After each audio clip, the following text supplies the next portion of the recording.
out, right? We're about to do some cleanup.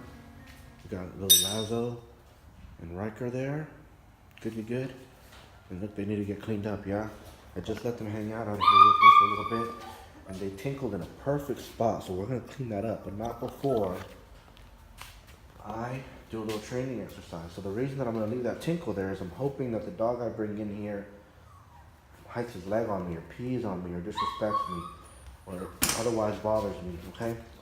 Watch what I'm gonna do. See this wheelchair? I'm gonna put this wheelchair there, and I'm gonna sit on the wheelchair, and I'm gonna remain motionless for 20 minutes.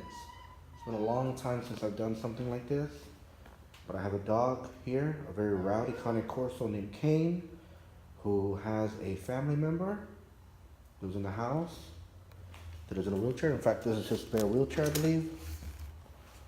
So I'm going to teach him, and I'm going to show you guys one of the methods that I employ. It's going to be very demanding on myself because there's going to be puppies in the background demanding my attention. Oscar, little puppy pooing over there. I'm going to have this over here. Hopefully he'll want to hike his leg on me. Hopefully he'll try to grab at me. And I'm going to show you guys what I'm going to do. I'm just going to stay calm for 20 minutes. And I'm going to teach him to leave me alone with an action. Alright, I wasn't gonna film this, but dang it, that's gonna be enough of a distraction, just the smell. So if I'm drawn to it, he's gonna be drawn to it. And again, Cranberry's gonna be doing a good amount of cleaning, a little doing, do a good amount of cleaning. He's gonna start cleaning now, actually. And Kane is gonna be running around, hopefully distracting me. Alright? See what happens. We'll stay like this for 20 minutes.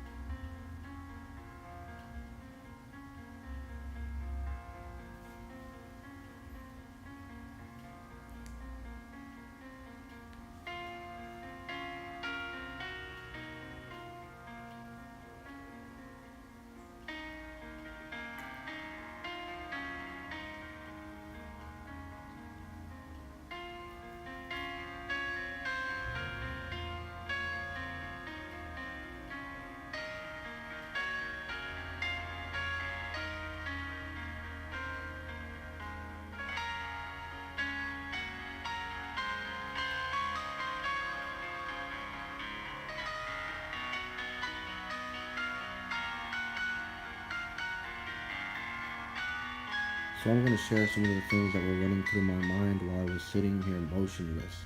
This is very difficult for me to do because, believe it or not, I'm very itchy right now.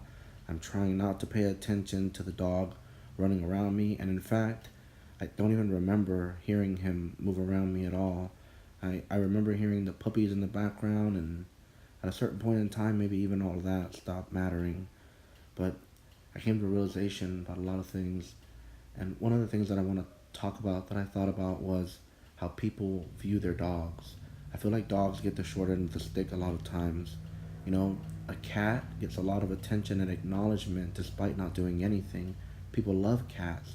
And in fact, people think that cats are smarter than dogs. Is it because cats don't do anything for people? Is that why we think they're smarter than a dog? A dog breaks its back for you, does whatever it wants you to do, is under your command, loves you, shows it to you in a way that is obvious to anybody watching from afar that it loves you. And yet, whenever it comes near us, we tell it to do something, we tell it to sit, or we expect it to become a robot. You know, a lot of people don't understand that even the very best trained dogs aren't as well behaved as you think they are. Ultimately, they're still animals, and they have feelings, and they're beings. And I didn't become a dog trainer to break a dog's spirit. This is why I don't want to do service dog training, because if I'm going to be honest with you, when you train a service dog, you're essentially taking something away from the dog's spirit, because ultimately you don't want the dog to be excited, to be touched by somebody. And to rob that joy of a dog is one of the reasons why I really dislike doing that type of training.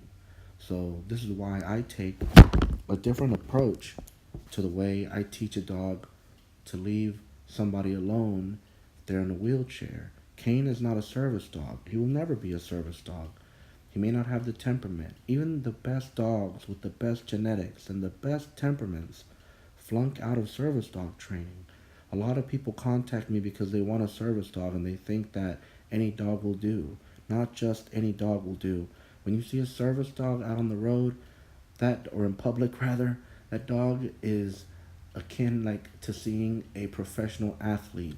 When I see a service dog out someplace, I almost revert back to a schoolgirl. I get really excited. I almost want to go and ask for an autograph, but I know I have to stay away. And that's when it dawns on me that if it were up to me, those dogs wouldn't be serving any purpose other than enjoying their life happily. If it were up to me, nobody would be living a life that they didn't want to live. Everybody would be living the life that they can live.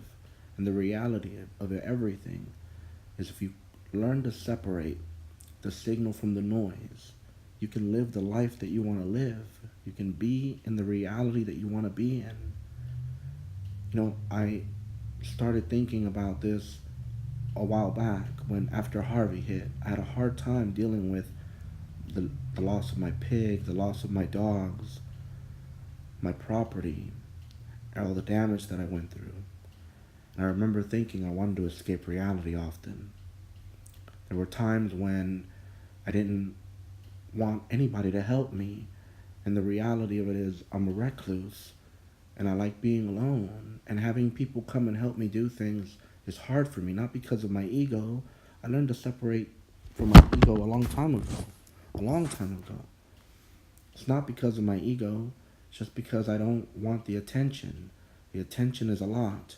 So I understand, and I want to make the dogs understand this. Growing up, the way I taught the dogs to behave and be calm and wrestle silently even was when I go into the woods because I wasn't allowed to have dogs. And like I said before, initially I had dogs in an abandoned apartment. I got in trouble for having them there. So eventually I found a wooded area right next to the apartments where I took all of the dogs that I would find. Any stray that I would find, I'd go out of my way to find it, try to make it understand everything was okay.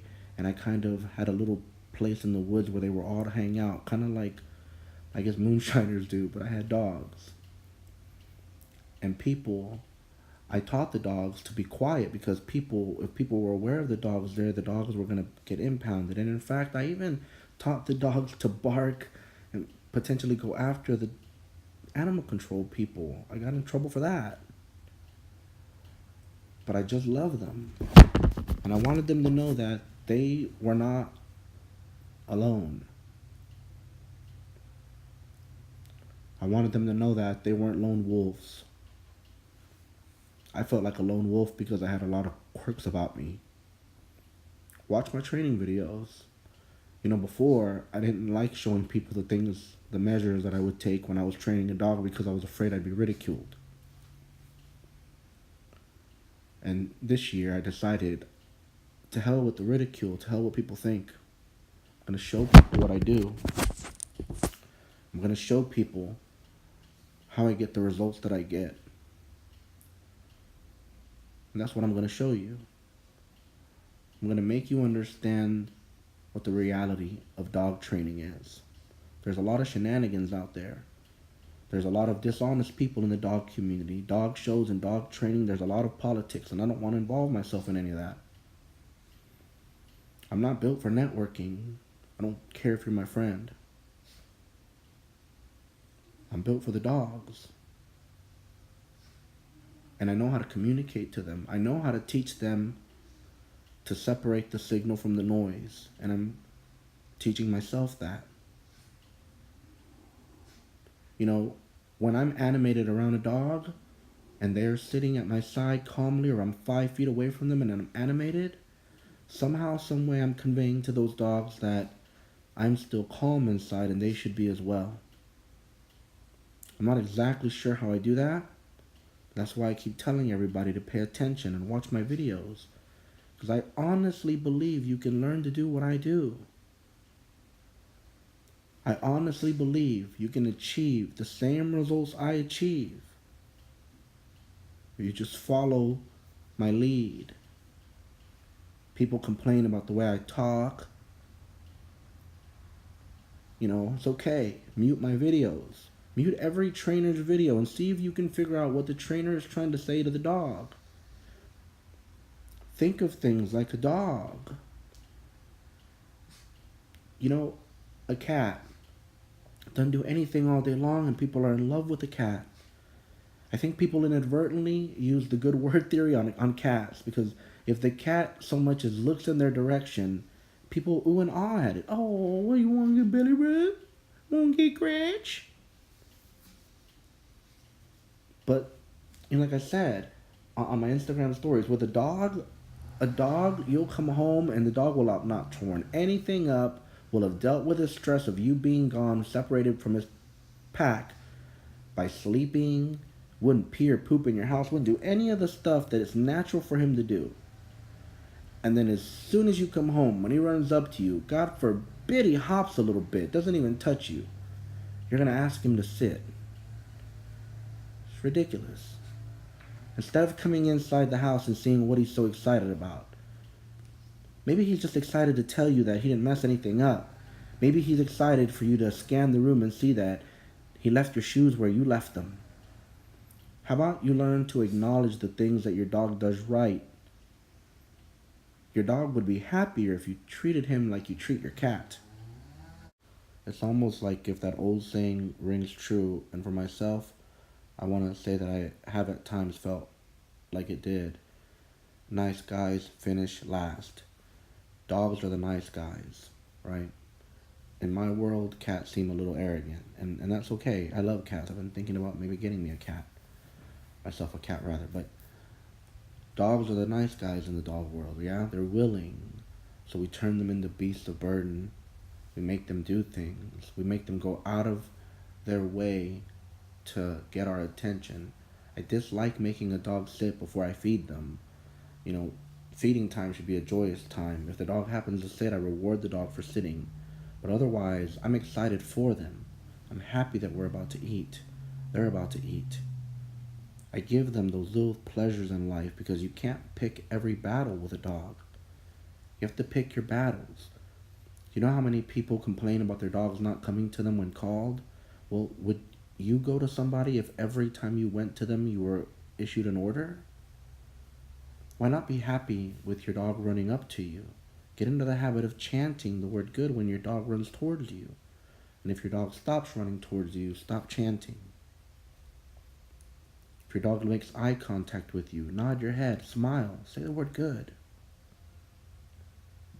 Show the dog. Shower the dog with affection. Dogs get the short end of the stick. Even think about it. When a husband angers his wife, he's in the doghouse. When you're going to, when you just want to eat everything on your plate and you don't care if anybody else goes hungry, they'll say, come on, give a dog a bone. The measly bone. I don't give the dogs just the bone. I give them the raw bones, but I give it to them with meat too. Why just give them the bone? They get the short end of the stick. Working like a dog. Like for real, working like a dog. This training session that you're watching right now is me treating this dog the way I want him to treat the family member in his house. No expectations. It is what it is. Both of our energies can be happy in our household. Like a well-played symphony where no one instrument dominates the other. This is where we're going to find a balance. Can't get there if every time I interact with Kane, I'm telling him to do something. Kane knows that I like him. Kane has been with me a while, and I don't know how much more time Kane is going to do with me. I spent a lot of time looking for a wheelchair, and then finally they were able to get one. I don't know why I didn't think about asking them that. I'm just a human. So this is the phase that we're at now. You're going to see, even now, he's way calmer than he used to be before. May not seem like it to you because he's running around. But I know that inside, he's calm just like I am now on the wheelchair. I'm teaching him that. I'm showing him this through my actions. In this case, I'm showing him this through inaction. I personally think it's a miracle that this dog is not humping me right now. That this dog isn't grabbing the bandana from my head. I have food stains on my shirt to entice him to come and mess with me. I have urine on the ground from one of my puppies so that he would go over and hike his leg on me. He's done this to me before. I put the urine there because, sometimes if we're disabled, we may not be able to get to ourselves as quickly as we would want because we're dependent on others. And I don't want the dog to walk over there and sniff him inappropriately and maybe hike his leg on him. So this is why I'm doing this here. And if he were to come over here and hike his leg on me, you're going to see that I'm not going to move. I'm going to stay calm. He's going to let loose, but I'm not going to lose my dignity. I'll go shower afterwards. But if I give in and I give him a reaction, he perhaps might feel like he has some kind of power over me. And when he sees one day that I'm being tended to, or the gentleman is being tended to, and maybe he didn't get enough pets, he might get resentful and go out of his way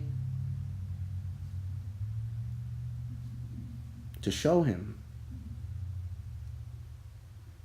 So I'm teaching him through an action. I'm going to teach him to be dignified in certain situations. He's always going to be a goofy kind of Corso. He's the goofiest Corso I've had. He's goofy. I like to say that I can hear the soundtrack to a lot of the dogs' lives. His is a goofy one. And coincidentally enough, almost like Dumbo. It kind of looks like Dumbo because the ear's so big, but in a cute way. I don't want to make anybody angry. But he's adorable. But he just like, you know what? His family asked me about an e-collar for him. And I told him to hold off. My fingers started pulsing when I said, hold off, hold off. Now, I want you guys to understand something. I'm not opposed to the e-collar. I think they're a great thing. I just think they're used as a gimmicky shortcut. So, oh my God, I just thought of something. So with this Corso here, I don't have any intentions of putting him on an e-collar. That day may come. That day may come for a variety of reasons. It may come simply because it's hard to reinforce what I've done with him here at home. That's not going to be a fault on his owners. We're just going to have to take the necessary steps. So I'm not abandoning that idea. I just say it's unnecessary for now. Coincidentally enough, this is what made me lose track is when I went to go pick up this wheelchair, I went to go to, I guess, a fellow firefighter or something. And I went to go pick it up at his house. And when I got there was an older golden retriever that came out, just looked happy as can be, like he'd achieved nirvana.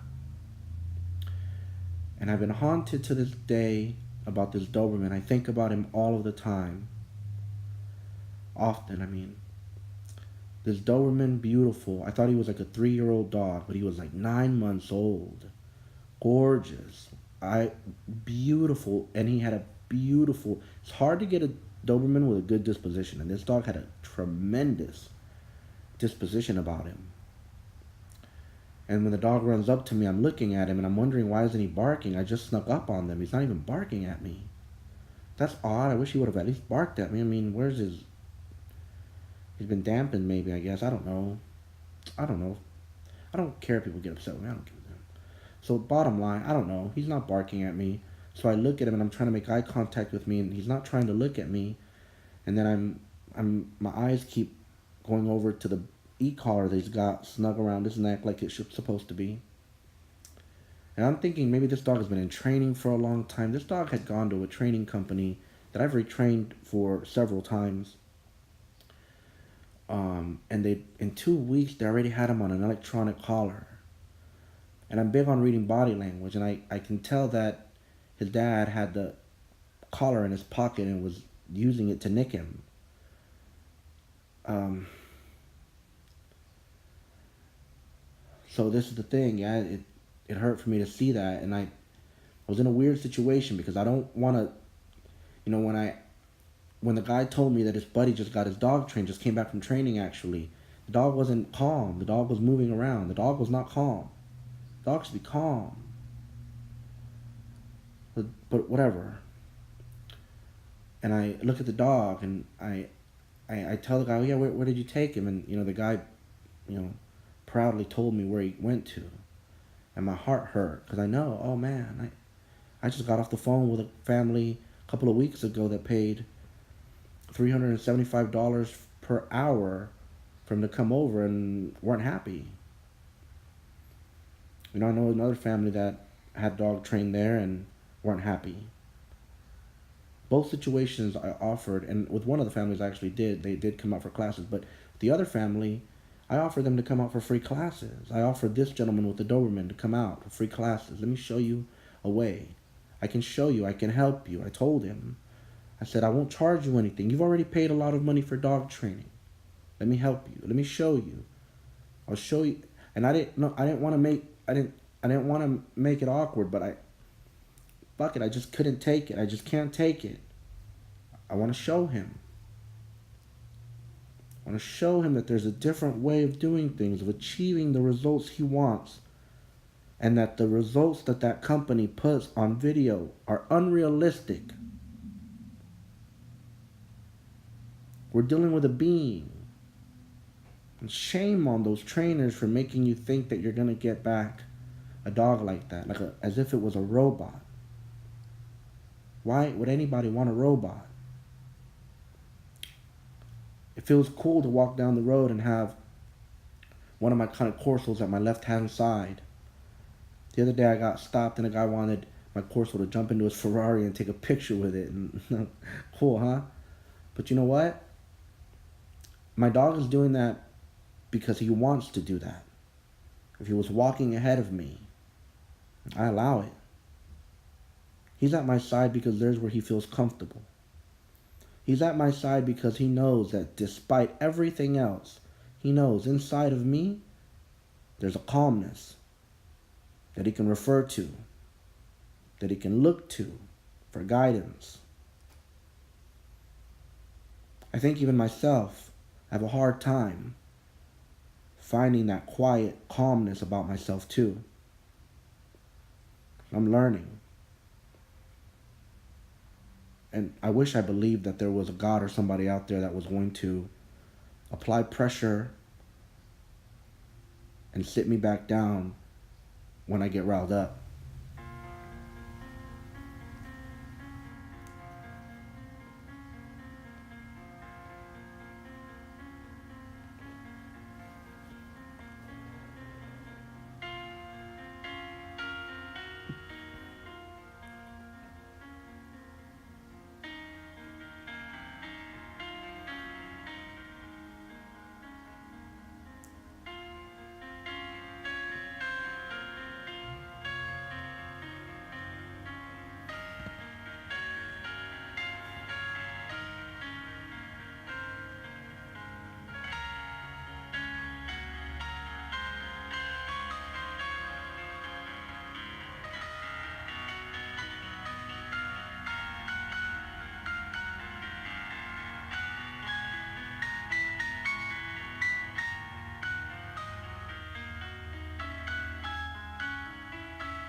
see that?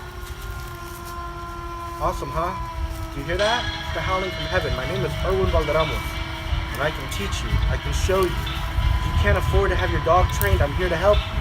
Subscribe to my YouTube channel. All you need is a Gmail account. In fact, I'm going to tell you something that other trainers won't tell you. Don't pay for dog training. If you need to ask for financing or you need to set money aside every week, don't do that. You're not going to be happy. Dog training is a luxury. Subscribe to my YouTube channel. Learn from me. I can show you. My name is Erwin Valderramos. Pay attention. I'm the dog messiah, and your dog knows that. This is it.